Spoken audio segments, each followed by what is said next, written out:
पाकिस्तान में बसना चाहते थे उनको ऐसा इसकी घोषणा की गई और रातों रात लोगों को पलायन करना पड़ा, रातों रात लोगों को विस्थापन करना पड़ा, अपना घर बार छोड़कर अलग जगह पर एक नई जगह पर अपना घर बनाना पड़ा।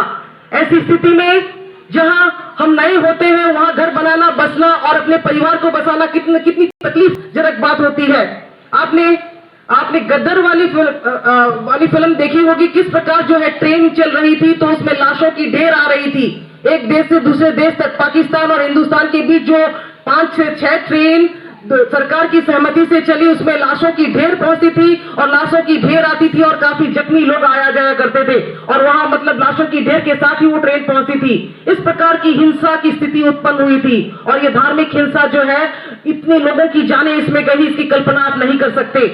तो लोगों को एक स्थान से दूसरे स्थान तक रातों रात विस्थापित होना पड़ा। वो जो कीमत लोगों को चुकानी पड़ी, उन दिनों को याद करने का ये अवसर है।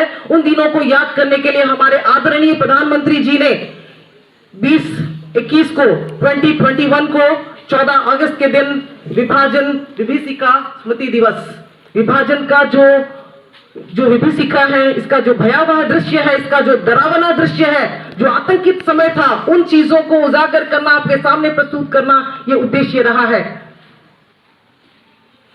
शहीदों की चिताओं पर लगेंगे हर बरस मेले, वतन पर मर मिटने वालों का यही नमो निशान होगा।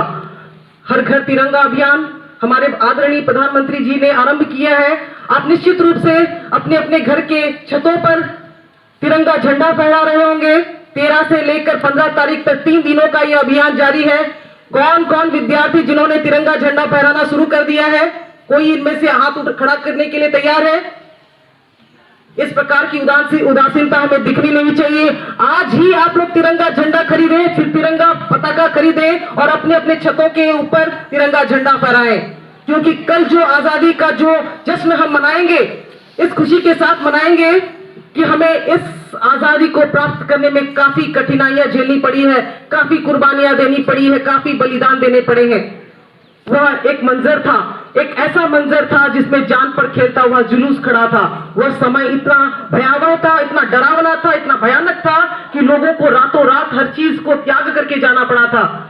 ऐसी माएं भी थी जिन्होंने अपनी बेटियों को क्योंकि और लड़कियों की इज्जत और आबरू खाक पर थी, उनके ताक पर थी, इसीलिए उनको खुद से जहर देकर मारना पड़ा था।